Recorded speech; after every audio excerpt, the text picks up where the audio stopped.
구약 성경 이사야서 11장 1절에서 9절입니다.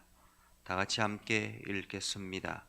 이새의 줄기에서 한 싹이 나며 그 뿌리에서 한 가지가 나서 결실할 것이요 그의 위에 여호와의 영 곧 지혜와 총명의 영이요 모략과 재능의 영이요 지식과 여호와를 경외하는 영이 강림하시리니 그가 여호와를 경외함으로 즐거움을 삼을 것이며 그의 눈에 보이는 대로 심판하지 아니하며 그의 귀에 들리는 대로 판단하지 아니하며 공의로 가난한 자를 심판하며 정직으로 세상의 겸손한 자를 판단할 것이며 그의 입에 막대기로 세상을 치며 그의 입술의 기운으로 악인을 죽일 것이며 공의로 그의 허리띠를 삼으며 성실로 그의 몸의 띠를 삼으리라.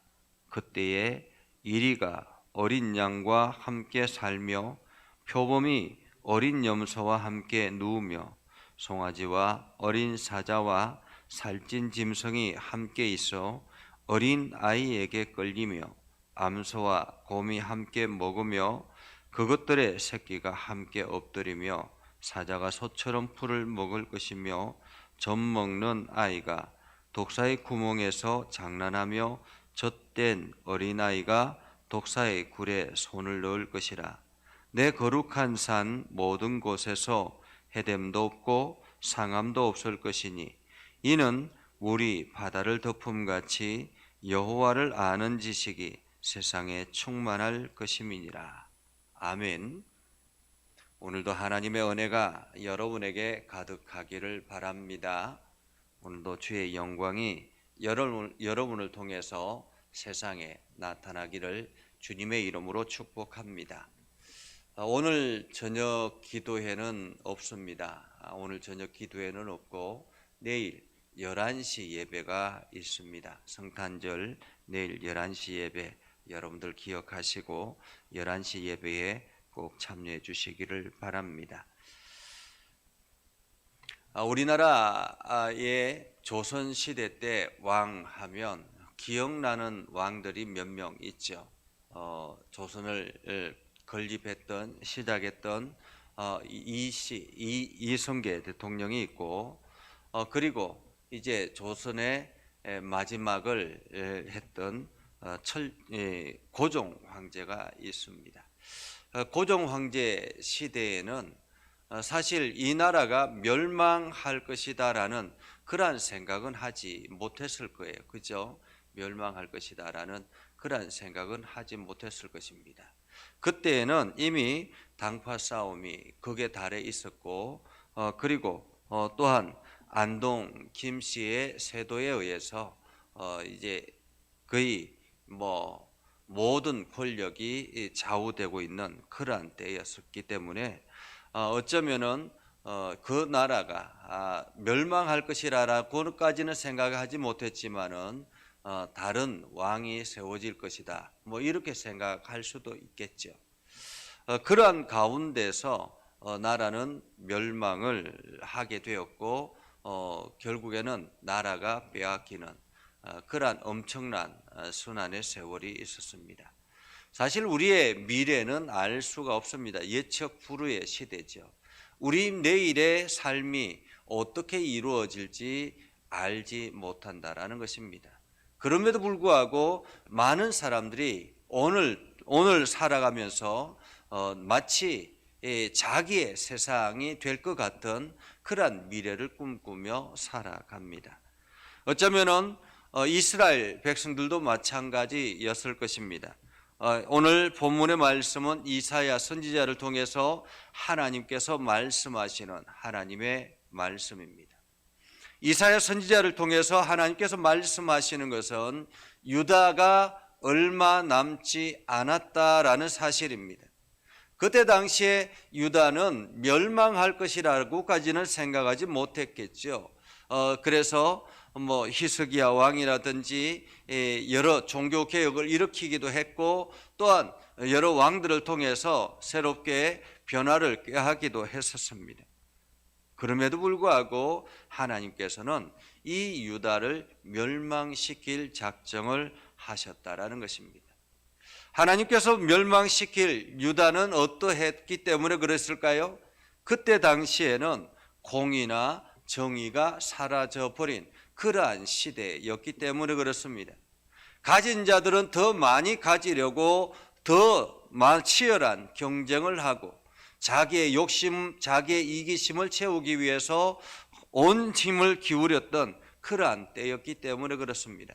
가난한 사람들은 더 어려워졌고 그때 당시에는 공의가 사라져버렸기 때문에 오히려 없는 사람들은 더 힘든 삶을 살아갔기 때문에 그렇습니다. 공의가 사라져버린 그 시대에 하나님의 계획하심이 무엇인가 하는 것을 이사야 선지자를 통해서 말씀하고 있죠. 오늘 1절에 이렇게 이야기합니다. 이새의 줄기에서 한 싹이 나며, 우리가 보통 예수 그리스도 메시아를 다윗의 자손이라 그렇게 이야기를 합니다. 메시아를 다윗의 자손이라 그렇게 말씀하면 오늘 하나님께서 이사야 선지자에게 말씀할 때 이렇게 말씀하는 것이 옳지 않겠습니까? 다윗의 줄기에서 한 싹이 나고 이렇게 말해야 되지 않겠습니까? 오늘 본문의 말씀은 예수 그리스도가 탄생하기 650년에서 700년 사이에 기록된 말씀입니다. 그때에 이새의 줄기에서 한 싹이 나고, 왜 이새의 줄기에서 한 싹이 나고 라고 말씀하셨을까? 다윗이 아니고 왜 이새였을까라는 것입니다. 이새는 그때 당시에 다윗이 태어날 때에는 이새는 이름 없는 사람이었습니다. 무명의 사람이었습니다. 시골에서 아무도 주목하지 않는 사람이었습니다. 그런데 그 이새의 줄기에서 한 싹이 났다라는 거죠. 다윗이 태어났습니다.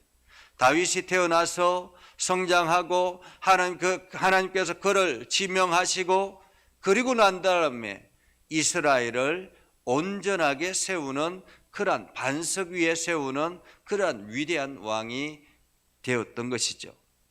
이처럼 이스라엘을 구원할 이 다윗처럼 하나님께서는 이스라엘을 다시 일으켜 세울 한 싹을 이새의 줄기에서 나게 할 것이다 라고 말하고 있습니다. 여기서 줄기는 거루터기를 말합니다. 이게 윗동이 잘려져 나간 밑동만 남아있는, 뿌리만 남아있는 그러한 거루터기.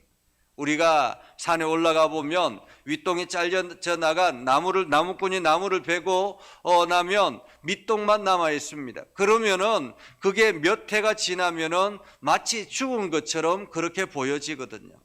그런데 더 시간이 지나면은 거기에서 싹이 나기 시작하죠. 싹이 나기 시작하고 줄기가 나기 시작하고 그 뿌리에서 한 가지가 나서 결실하게 될 것이다. 이 말씀은 이새의 줄기, 한마디로 다윗의 시대에 이 이스라엘은 완전히 멸망하고, 그리고 난 다음에 오랜 시간이 지난 후에 거기에서 싹이 나고 뿌리에서 한 가지가 나서 결실하게 될 것이다 라고 말합니다. 결실한다라는 말은 바로 태어난다라는 말이죠. 한 아이가 태어나게 될 것이다 라는 것입니다. 그 한 아이가 태어나는데, 결실하는데 2절에 보면 이렇게 말씀합니다. 그 위에 여호와의 영 곧 지혜와 총명의 영이요 모략과 재능의 영이요 지식과 여호와를 경외하는 영이 강림하시리니 라고 말하죠. 이새의 줄기에서 볼품없는 그곳에서 한 싹이 나고, 마치 그렇게 아무도 주목하지 않는 그곳에서 한 결실이 나게 될 것인데, 한 아기가 태어날 것인데, 하나님께서는 그 아기를 그냥 태어나게 한 것이 아니라라고 말하고 있습니다. 마치 하나님께서 세상에 아기를 보낼 때에 하나님께서 보내실 그 아기를 그냥 세상에 보내는 것이 아니라라고 말하고 있지요. 어떻게 말합니까? 그 아기를 어떻게 한다고? 그 위에 여호와의 영, 그의 위에. 그는 누구입니까? 아기, 어린 아기.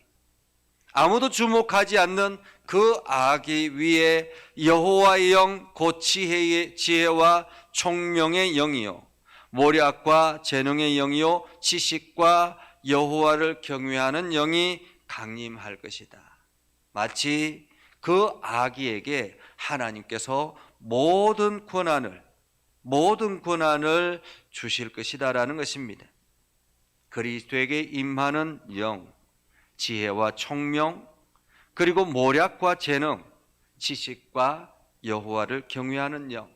한마디로 이 세상을 살아갈 때에 필요한 모든 것이 다 그 아이 위에 임하게 될 것이다라는 것입니다.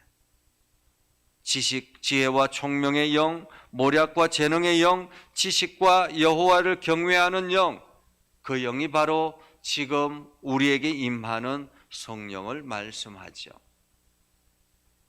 아기는 그냥 어린 아기가 아닌 것입니다.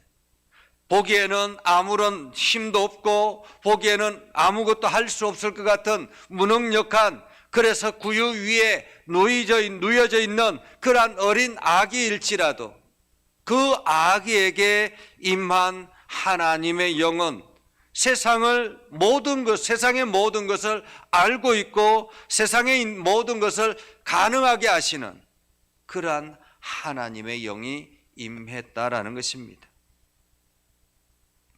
그가 여호와를 경외함으로 즐거움을 삼을 것이며 그의 눈에 보이는 대로 심판하지 아니하며 그의 귀에 들리는 대로 판단하지 아니하며. 우리가 보이는 대로 판단하고 보이는 대로 들리는 대로 판단한다면 어떻게 됩니까? 이게 금방 이게 이렇게 보였다가 사실은 다른 일들이 얼마나 많이 있습니까? 보이는 것과 다른 현실들이 얼마나 많이 우리 앞에 나타납니까? 그래서 보이는 대로 판단하고 행동하는 사람을 발랑기라 그렇게 이야기를 합니다.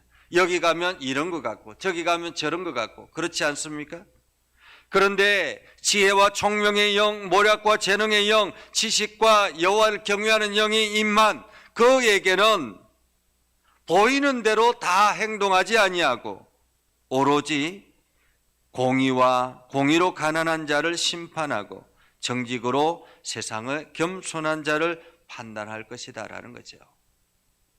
한마디로 가난한 자들의 소리도 듣고 그리고 세상을 겸손한 자들의 그들의 모습도 보아서 오로지 하나님께서는 그 메시아께서는 공의와 정직으로 세상을 다스리게 될 것이다라고 말하고 있습니다.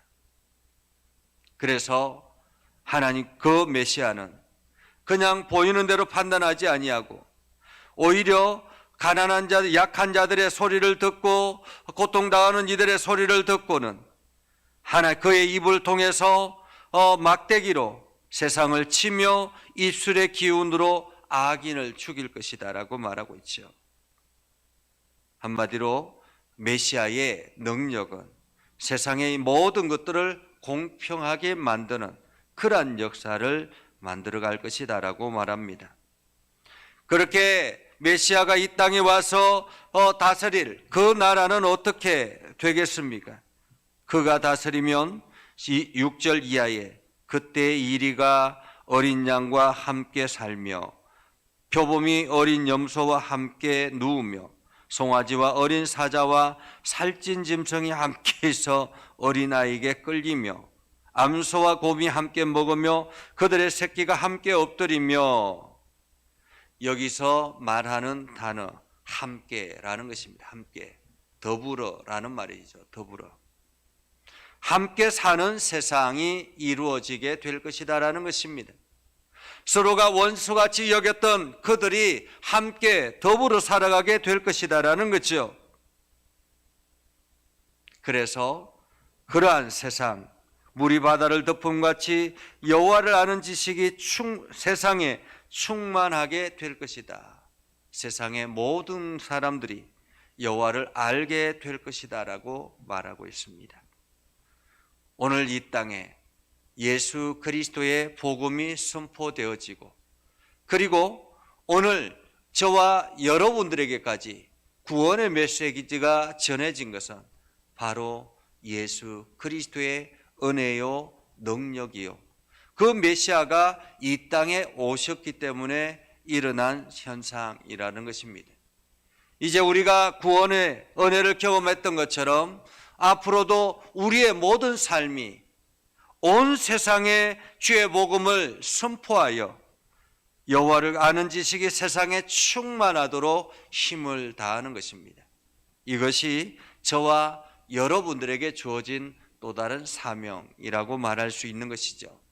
메시아의 탄생은 이렇게 우리들에게는 더불어 살아가는 세상으로 만들어 나가게 되었다라는 사실을 기억하고, 오늘도 우리가 주의 은혜 가운데 충만한 성령의 임함을 통해서 하나님의 놀라운 은혜를 경험하고 그것을 세상에 증거하는 복된 삶을 살아갈 수 있기를 주님의 이름으로 축복합니다. 기도하겠습니다. 거룩하신 아버지 하나님, 은혜를 감사합니다. 오늘도 하나님의 말씀을 붙들고 나아갑니다. 주님의 영광을 드러내게 하시고 복음에 합당한 열매를 맺게 하시고 주어진 일들에 최선을 다하는 우리의 삶이 되게 하옵소서. 메시아의 탄생이 우리의 삶을 회복하고 하나님 나라를 향해서 나아가게 했던 것처럼 이제 우리가 메시아를 증거하는 축복의 통로가 되어서 온 세상에 하나님을 아는 지식으로 가득하게 하여 주옵소서. 아버지 하나님, 특별히 우리 예전교회를 긍휼히 여겨 주시길 원합니다. 예전교회가 하나님의 은혜로 풍성케 하여 주시고 주의 말씀이 살아 역사하게 하시고 하나님의 뜻을 이루며 주의 영광을 드러내는 복된 삶을 살게 하여 주옵소서. 아버지 하나님, 오늘도 주님의 선한 뜻이 온 세상에 가득하게 하시고 우리 예전교회를 통해서 그 일들이 이루어지게 하시고 특별히 귀한 직분자들을 하나님께서 세워주셨사오니 이 직분자들이 주의 사명을 능히 감당할 수 있도록 영적으로 육적으로 하나님의 놀라운 능력을 경험케 하여 주옵소서.